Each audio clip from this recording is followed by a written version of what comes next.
Baik, shalom. Sekali lagi shalom. Nah, puji akan nama Tuhan, saya percaya semua kita dalam menjalani minggu ini dan tentu semua saudara dalam keadaan baik-baik.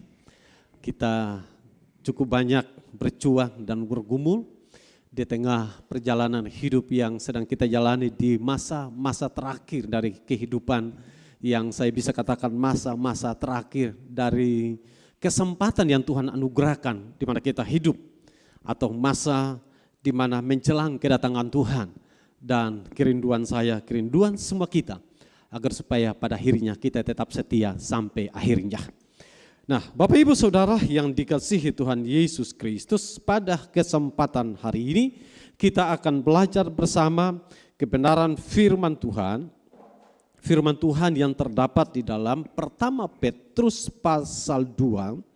Kita akan baca mulai ayat yang ke-18 sampai dengan ayat yang ke-25 dengan perikop penderitaan Kristus sebagai teladan. Pertama Petrus pasal 2 ayat 18 sampai dengan ayat yang ke-25. Yang sudah dapat katakan amin. Penderitaan Kristus sebagai teladan. Ayat yang ke-18, hai kamu hamba-hamba, tunduklah dengan penuh ketakutan kepada Tuhanmu, bukan saja kepada yang baik dan peramah, tetapi juga kepada yang bengis. Sebab adalah kasih karunia jika seorang karena sadar akan kehendak Allah menanggung penderitaan yang tidak harus ia tanggung. Sebab dapatkah disebut pujian jika kamu menderita pukulan karena kamu berbuat dosa? Tetapi jika kamu berbuat baik dan karena itu kamu harus menderita, maka itu adalah kasih karunia pada Allah.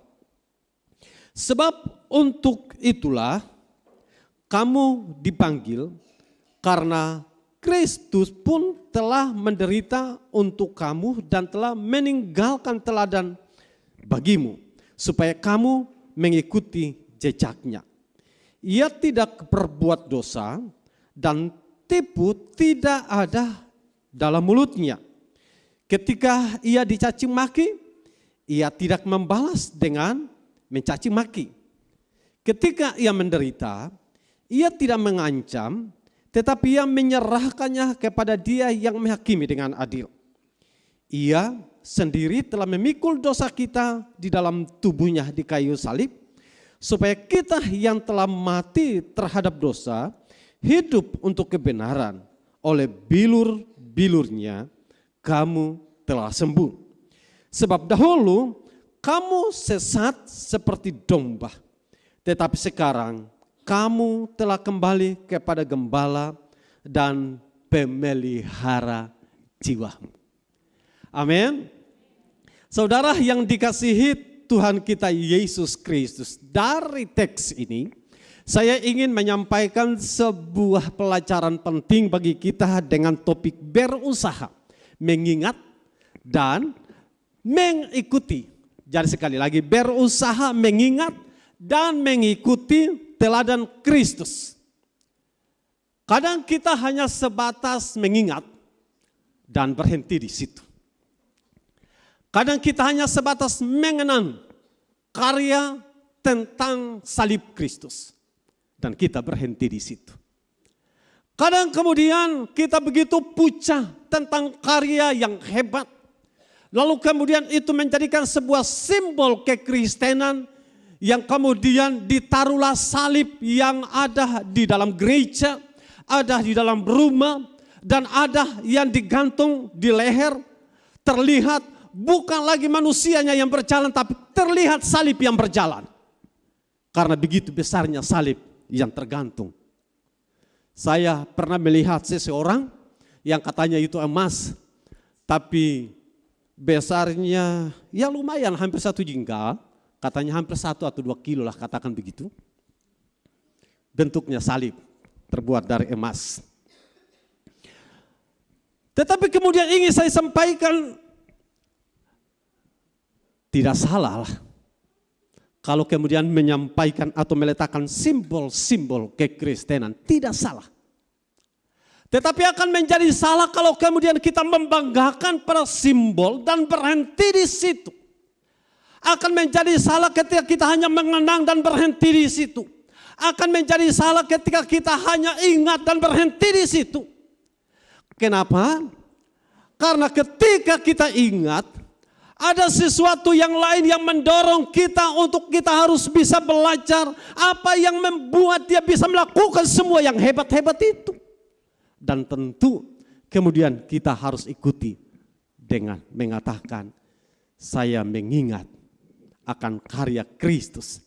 Tetapi saya juga harus bisa mengikuti teladan Kristus. Amin. Kita mengingat, tetapi kita juga harus bisa mengikuti teladan Kristus. Apa yang Petrus sampaikan dalam ayat 18, ayat yang ke-19, pada zaman itu masih ada banyak orang yang dijual sebagai budak. Atau yang kemudian kita kenal dengan hamba-hamba.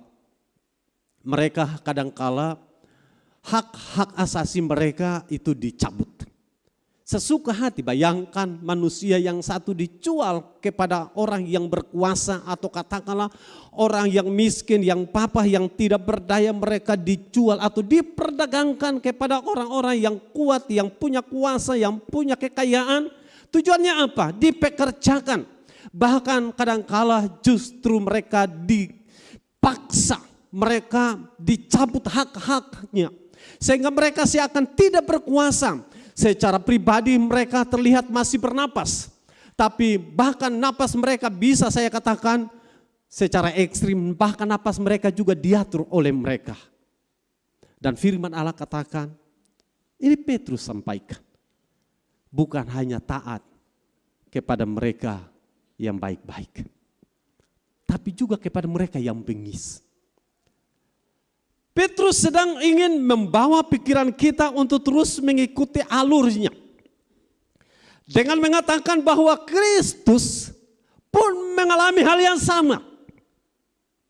Jadi Petrus sedang ingin menyampaikan sebuah gambaran termasuk kepada saya dan saudara.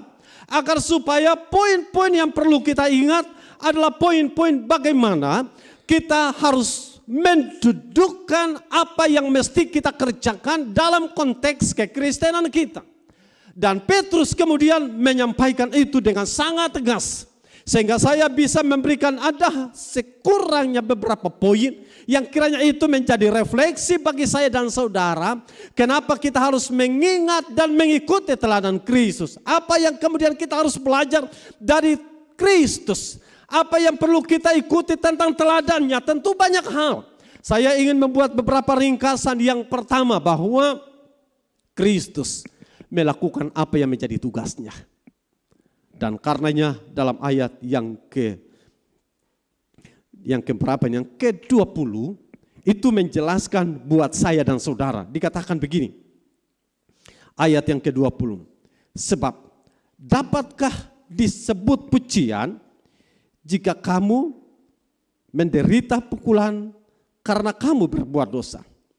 Tetapi jika kamu berbuat baik dan karena itu kamu harus menderita, maka itu adalah kasih karunia pada Allah.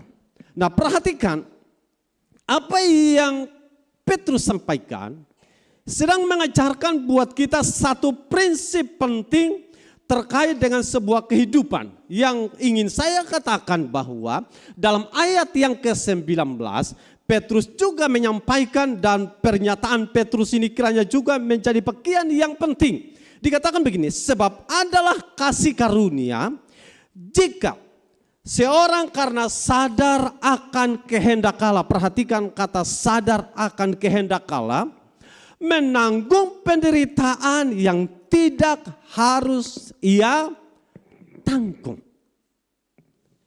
Kristus menanggung apa yang tidak harus ia tanggung. Kristus memikul salib yang tidak seharusnya dia pikul. Kristus tidak harus dicela karena tidak layak untuk dicela. Kristus tidak layak disalibkan karena yang layak adalah saya dan saudara. Tetapi kemudian dikatakan, jika seorang karena sadar akan kehendak Allah. Perhatikan, sadar akan kehendak Allah, menanggung penderitaan yang tidak harus ia tanggung. Dalam ayat yang ke-20, menarik, Petrus kemudian menjelaskan begini. Akan terhormat kalau kemudian saya katakan, seseorang harus menanggung penderitaan yang tidak harus ia tanggung. Sejauh di mana dia berjalan dalam kehendak Allah. Tetapi akan mempermalukan ketika dia harus menanggung penderitaan akibat yang oleh firman Allah katakan akibat karena berbuat dosa. Atau kemudian bahasa kita mengatakan karena melakukan kejahatan. Sehingga dalam konteks ini kalau kemudian kita coba membuat perbandingan, maka kita temukan bahwa sejauh penderitaan yang terjadi akibat karena iman kita kepada Kristus, itu terhormat di hadapan Allah. Tetapi kalau kemudian penderitaan yang kita alami akibat ulah dan perbuatan kita sendiri, maka jangan pernah menyalahkan Tuhan, tetapi juga jangan mempersalahkan orang lain. Ada banyak sekali contoh-contoh praktis yang kalau kemudian kita akan mengatakan begini. Ini contoh, kalau kemudian kita mengatakan bahwa karena kita ini malas makan, akhirnya kita mengalami sakit apa?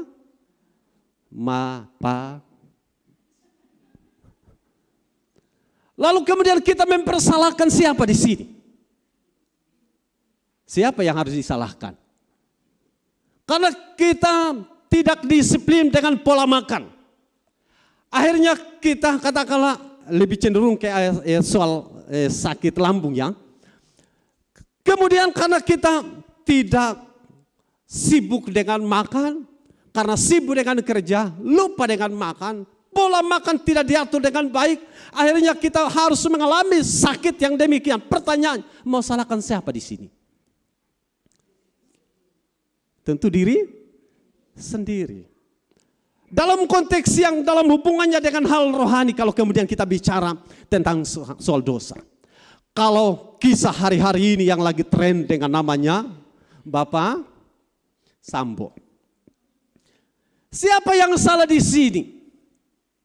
Tentu perbuatannya harus konsekuensinya ditanggung. Siapapun yang melakukan perbuatan yang salah, konsekuensinya ditanggung sendiri. Apakah konsekuensi dari akibat perbuatan salah yang dilakukan, atau katakanlah akibat perbuatan salah yang dilakukan seseorang, apalagi itu menyimpan dari hukum negara dan apalagi hukum tentang Tuhan, apakah itu terhormat? Tidak. Sekali lagi itu konsekuensinya. Dan firman Allah mengatakan kalau seseorang harus mengalami penderitaan yang tidak harus dia tanggung. Karena apa? Karena dia tidak bersalah. Karena dia tidak berdosa. Maka firman Allah menjelaskan buat saya dan saudara. Bagi kita semua. Dan Alkitab katakan itu adalah kasih karunia. Amin. Nah kalau hari-hari ini saudara, karena kita yang hidup dan kita sedang ada pada zaman yang ada ini, kemudian kita merasa bahwa cukup beban, cukup berat, cukup sulit hidup ini. Dan sejauh di mana sulitnya kehidupan, tetapi kita tetap menjalannya dengan iman dan percaya dan dengan kesungguhan kita kepada Tuhan. Sejauh di mana kita tidak menyimpang kiri dan kanan dan kemudian kita terus berjalan, kita sementara juga sedang ada dalam sebuah penderitaan akibat karena komitmen kita mengiring Tuhan, maka saya mengatakan bahwa itu adalah kasih karunia Allah. Jadi saudaraku yang dikasihi Tuhan kita Yesus Kristus, poin yang kemudian ingin saya sampaikan begini, bahwa ketika kita mengingat dan mengikuti teladan Kristus, maka yang perlu kita harus ingat adalah sadar akan kehendak Allah. Apakah yang kita lakukan ini kehendak Allah ataukah menentang kehendak Allah? Dan Kristus melakukan. Dia siap dan rela mati karena itu kehendak Bapa di sorga.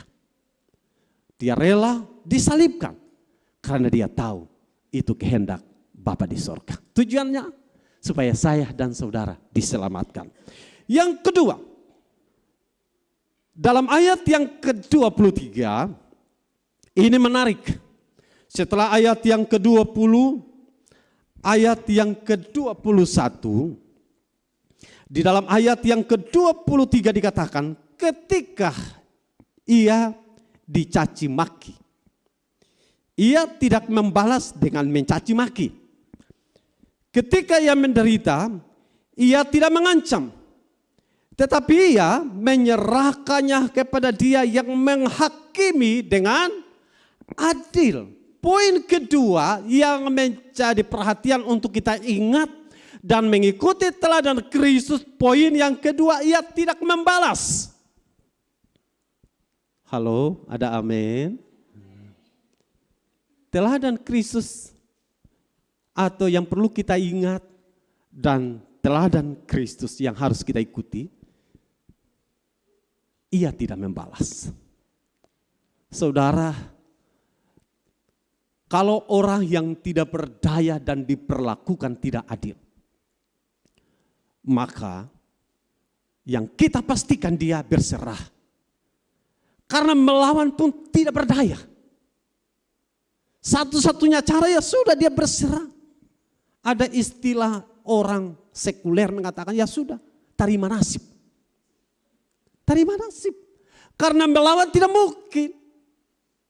Tapi saudara bayangkan, Kristus bukan orang yang tidak berdaya. Kristus bukan orang yang tidak punya kuasa. Kristus orang yang bukan tidak punya kemampuan. Dia bisa melakukan apa yang dia bisa lakukan. Dan saya ingin katakan kalau orang yang berkuasa dan dia bisa melakukan tetapi dia tidak bisa melakukan karena memikirkan banyak hal. Dan saya harus mengatakan itu sebuah penderitaan hebat. Karena sebuah pergumulan antara mau dia lakukan dan tidak mau dia lakukan. Dia lihat, dia ukur kekuatannya. Dia sanggup hanya dengan kata-kata. Karena itu ketika dia ada di taman, waktu dia ditangkap, apa yang dia katakan? Kepada murid-muridnya dalam bahasanya katakan bahwa apakah kalian tidak percaya kalau saya bisa meminta malaikat datang dan menyelamatkan? Atau kata lain bahwa apakah kalian tidak yakin bahwa saya bisa meloloskan diri dari manusia-manusia yang tidak mengenal Tuhan? Tentu dia bisa melakukan. Karena dalam beberapa pengalaman ketika mereka melampari dia dan tiba-tiba dia menghilang. Ada beberapa kejadian ketika mereka dengan niatnya yang jahat, dia bisa tahu apa yang ada dalam pikiran mereka, apa yang ada dalam hati mereka. Artinya kesimpulannya bahwa dia bisa sanggup melakukan yang dia bisa lakukan. Tetapi pada waktu ia ditangkap dan disalibkan, terlihat seperti orang yang tidak punya daya. Terlihat seperti orang yang tidak punya kuasa. Tapi sekali lagi, semua ia kerjakan. Semua ia lakukan. Karena dia mengasihi saya dan saudara. Dan yang menjadi teladan penting yang patut kita ikuti, ia tidak membalas. Hari ini kemudian saya ingin katakan lewat biasanya di dalam awal bulan berjalan. Selalu kita melaksanakan perjamuan kudus. Dan Saya kembali lagi mengatakan kepada kita semua dalam konteks ayat yang ke-23, Kristus tidak membalas caci maki dengan caci maki. Kristus tidak membalas pukulan dengan pukulan. Kristus tidak membalas ancaman dengan ancaman. Pertanyaan saya hari ini adalah, sanggupkah kita mengikuti dan meneladani apa yang dikerjakan Kristus bagi saya dan saudara? Pertanyaan kepada diri saudara, termasuk kepada saya secara pribadi, mengatakan ketika orang datang dan caci maki, apakah saya diam atau balas caci maki?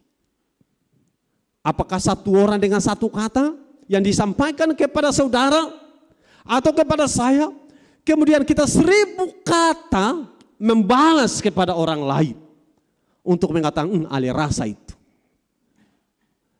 Nah, tetapi kemudian ingin saya ingatkan bahwa Kristus tidak membalas. Artinya apa? Saat kita ingat, kita juga harus mengikuti. Kita juga harus melakukan teladan Kristus. Amin. Saat saya berdiri dan sedang menyembah Tuhan, kadang bisa jadi kita menyembah Tuhan karena memang kata-kata itu sudah kita tahu. Dan kadang di luar pemikiran kita, kita bisa keluarkan kata-kata. Pertanyaannya, sanggupkah kita resapi setiap kata-kata sebagai bagian dari kemurahan Allah? Saya tidak menghendaki dan tidak ingin agar supaya setiap bulan yang sedang kita jalani dan perjamuan kudus, karena perjamuan itu untuk mengingatkan penderitaan Kristus dan bahkan memberitakan kematian Tuhan sampai ia datang kembali. Jadi perjamuan kudus yang kita lakukan adalah untuk mengingat kembali dan bahkan diperintahkan kepada saya dan saudara untuk memberitakan kematian Tuhan sampai ia datang kembali. Karenanya dari konteks yang sudah tadi saya sampaikan, mari kita ingat, tapi kita juga mengikuti teladan Kristus. Itu poin yang kedua, Yesus tidak balas. Poin yang ketiga, ia bertanggung jawab. Di dalam ayat yang ke-24, firman Allah katakan begini, ia sendiri telah memikul dosa kita di dalam tubuhnya di kayu salib, supaya kita yang telah mati terhadap dosa hidup untuk kebenaran. Oleh bilur-bilurnya kamu telah sembuh. Saya perhatikan beberapa kalimat di sini. Ia sendiri, perhatikan kata ia sendiri telah memikul dosa kita dalam tubuhnya di kayu salib. Saya ini berandai-andai karena Kristus punya kuasa yang hebat. Amin. Dia bisa mampu melakukan apa saja yang dia mau. Ada amin? Yang tidak percaya katakan amin. Oi, luar biasa. Kristus bisa melakukan apa saja. Dari kalimat ini saudara coba renungkan. Ia sendiri telah memikul dosa kita di dalam tubuhnya di kayu salib. Saya sedang berandai-andai begini. Kristus ini berkuasa. Dia bisa, istilah orang Ambon bilang, balik-balik mata ya. Dia bisa balik mata orang, terkesan dia yang pikul padahal bukan. Tetapi Kristus tidak lakukan itu. Firman Allah katakan, ia sendiri telah memikul. Apa saudara? Dosa kita di dalam tubuhnya di kayu salib. Dia tidak menyerahkan itu kepada orang lain. Artinya itu tanggung jawab dia. Itu yang harus dia tanggung. Kristus tidak memanipulasi pemandangan orang lain. Sehingga terlihat penderitaan yang dialami oleh dia padahal itu orang lain. Kristus tidak melakukannya. Dia sendiri memikul dosa kita. Tergantung di atas salib. Penderitaannya hebat. Dia disesang. Ikut mengalami sebuah penderitaan yang tidak gampang. Kristus sendiri melakukannya. Artinya apa? Kristus bertanggung jawab dengan misi yang diberikan kepadanya. Bagian yang ketiga yang ingin saya sampaikan, selaku anak-anak Tuhan, kita punya tanggung jawab. Tanggung jawab dalam kehidupan kita selaku orang yang percaya. Yang pertama, tanggung jawab kita bagaimana menyatakan citra Kristus dalam hidup saya dan saudara. Berkaitan dengan citra Kristus dalam kehidupan saya dan saudara, ini adalah sesuatu yang tanpa harus dikatakan. Tetapi perbuatan kita akan menjalankan citra Kristus dalam hidup saya dan saudara. Orang kebanyakan kenapa harus mengatakan katanya orang Kristen. Ada yang lebih sadis lagi bicara katanya orang pertobatan. Lebih lagi katanya dia itu selalu ada di gereja. Hidupnya berbeda. Nah tentu ini sebuah tantangan hebat buat saya dan saudara. Kenapa kemudian orang mengatakan begini, saya menyesal menjadi orang Kristen. Ketika dia dari non-Kristen menjadi Kristen. Kenapa muncul pernyataan-pernyataan itu? Karena ketika melihat ada orang Kristen yang hidupnya tidak sesuai dengan teladan Kristus. Ada seorang yang terkenal, dia mengatakan begini. Saya tidak akan menjadi orang Kristen kalau melihat kehidupan orang Kristen. Saya menjadi orang Kristen karena saya mengikuti teladan Kristus. Nah tentu kalimat ini mengajarkan buat saya dan saudara agar supaya kita bertanggung jawab dengan kehidupan kita di hadapan Allah. Kenapa kita harus bisa bertanggung jawab dengan kehidupan kita di hadapan Allah? Kenapa? Karena tidak perlu harus orang melihat siapa kita. Tetapi tindakan kita akan menunjukkan siapa kita di hadapan Tuhan. Amin. Karena yang mesti kita bertanggung jawab selaku orang Kristen, maka kita akan mengatakan kita pengikut Kristus. Dan kalau kita pengikut Kristus, berarti kita siap bertanggung jawab dengan kehidupan kita untuk menyatakan kepada dunia bahwa saya pengikut teladan Kristus. Kita bertanggung jawab, kita bicara tentang tanggung jawab terlalu banyak hal. Saya hanya membatasi dalam konteks kehidupan kita selaku orang yang harusnya bertanggung jawab dengan kehidupan kita atas iman yang kita miliki. Sekali lagi saya ingatkan, iman yang kita miliki akan menjelaskan kepada orang lain tentang kita. Kalau iman yang kita miliki adalah pengikut Kristus, maka menjelaskan kepada orang lain, saya pengikut Kristus. Kalau kemudian kita mengatakan saya percaya kepada Kristus, maka kita menjelaskan kepada orang lain tanpa kata-kata, saya mengasihi Kristus. Dan itu tanggung jawab bukan terletak pada siapa-siapa, terletak pada setiap pribadi kita. Yang terakhir yang ingin saya sampaikan, bahwa kita ingat dan mengikuti teladan Kristus. Yang keempat, ia setia menerima apa adanya. Saudara, di dalam ayat yang ke-25, Alkitab katakan begini. Sebab dahulu kamu sesat seperti domba. Tetapi sekarang kamu telah kembali kepada gembala dan pemelihara jiwamu. Sesat seperti domba. Alkitab menjelaskan sesat seperti domba. Kita coba ikuti alurnya. Domba binatang yang dikatakan sangat penurut dibanding kambing, dibanding sapi. Tapi Alkitab selalu membuat perbandingan antara domba dan kambing. Nah kenapa? Karena perbedaan ketaatannya antara langit dan bumi. Saya pernah menyampaikan bahwa kalau kambing kita pukul dia ikut tanduk. Kami punya 2 ekor yang sudah dilepas. Berapa kali saya sengaja kalau pukul kepalanya dia balik tanduk. Domba berbeda.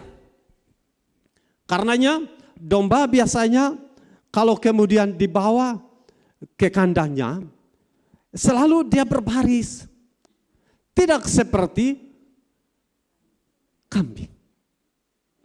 Sekalipun kambing itu begitu penurut, tapi ada domba yang begitu penurut, tapi ada domba 1-2 yang juga kepala batu.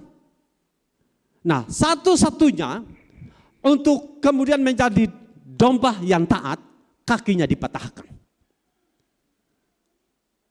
Dan dikatakan bahwa ketika kaki domba itu dipatahkan, gembala itu akan membalut. Gembala itu akan mengobatinya.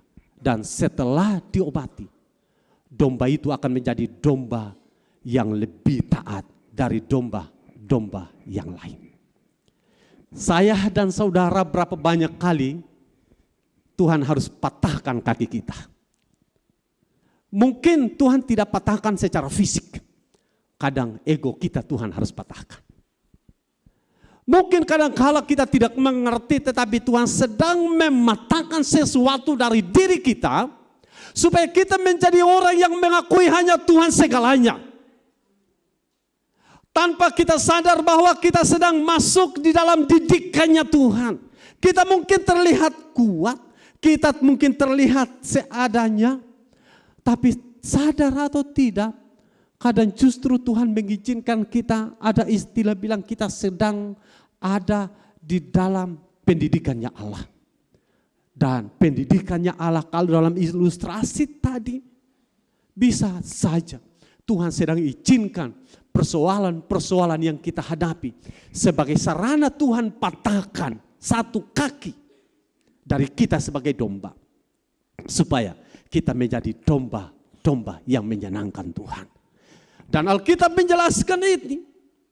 Dahulu kamu sesat seperti domba. Terhilang. Kenapa ada kata sesat seperti domba? Kita sedang keluar dari jalur Tuhan, jalur kehendak Tuhan. Dan karenanya Alkitab menjelaskan sesat seperti domba. Kita kehilangan arah, kita kehilangan jalan. Karena kita menyimpang dari apa yang Tuhan mau buat saya dan saudara. Tetapi kemudian, seperti seorang anak yang terhilang. Seperti seorang Zakheus. Dia atau mereka terhilang. Tetapi ketika mereka kembali, firman Allah menjelaskan, anak yang terhilang, bapaknya sambut dia. Bapaknya membuat sebuah pesta yang maha indah, yang maha ramai. Melakukan yang terbaik buat anak yang terhilang. Dan menariknya adalah, ini gambaran tentang Bapa kita di sorga. Di saat kita tersesat hilang jauh dari Tuhan, firman Allah katakan, tetapi sekarang kamu telah kembali kepada gembala dan pemelihara jiwamu. Dia kemudian tidak menolak. Dia kemudian tidak mengusir. Dia tidak kemudian membenci. Di saat kita kembali kepada Dia yang adalah gembala agung dan pemelihara jiwa, Dia menerima kita apa adanya. Kadang mungkin kita bertanya, ada apa dari Dia? Jangan sampai salah. Saya pernah menggambarkan dalam pengalaman pelayanan, ada seorang ketika masalah dia lari cari. Karena gereja sedikit jauh dari jalan raya. Dan dari jauh saya sudah lihat, oh sedang menangis. Biasanya saya amati dari luar. Dan saya tahu, oh orang itu lagi masalah. Dan setelah selesai masalah, hilang lagi. Kalau kembali saya tahu itu pasti ada masalah. 1-2 kali hilang lagi. Saya selalu memperhatikan, kalau dari jauh biasanya kalau dia turun dari mobil, Dia langsung menuju ke gereja karena saya bisa langsung pantau dia. Saya tahu, oh itu ada masalah. Dan 1-2 kali hilang lagi. Bukan di sini maksudnya. Jadi jangan saudara tanya ini siapa di sini. Tapi itu pengalaman yang kemudian ingin saya sampaikan. Saya kemudian mengatakan ketika dia datang, ini pasti ada sesuatu. Dan kadang-kadang dari hati ini, ya orang itu begitu, saya usah layani dia. Tapi Tuhan memberikan kesempatan demi kesempatan buat saya dan saudara. Tuhan selalu berulang-ulang kali, hari ini kita menyakiti hatinya. Kita datang kepada dia, dia menerima kita apa adanya. Besok kita menyakiti hati dia, kita datang lagi kepada dia, dia menerima kita apa adanya. Minggu berikutnya kita menyakiti hati dia, kita datang lagi kepada dia, dia terima kita apa adanya. 1000 kali kita menyakiti hatinya, 1000 kali kita datang kepada dia, dia tetap menerima kita apa adanya. Kenapa? Betapa panjang, lebar, dan tinggi serta dalamnya kasih Kristus. Sehingga dikatakan karena begitu besar kasih Allah akan dunia ini. Ia mengaruniakan anaknya yang tunggal. Sarana keselamatan. Supaya tidak ada seorang pun yang binasa. Termasuk saya dan saudara. Kiranya Tuhan akan tolong kita semua. Agar supaya kita mengingat akan karya yang hebat. Tapi kita juga belajar mengikuti teladan Kristus. Tuhan Yesus memberkati kita semua.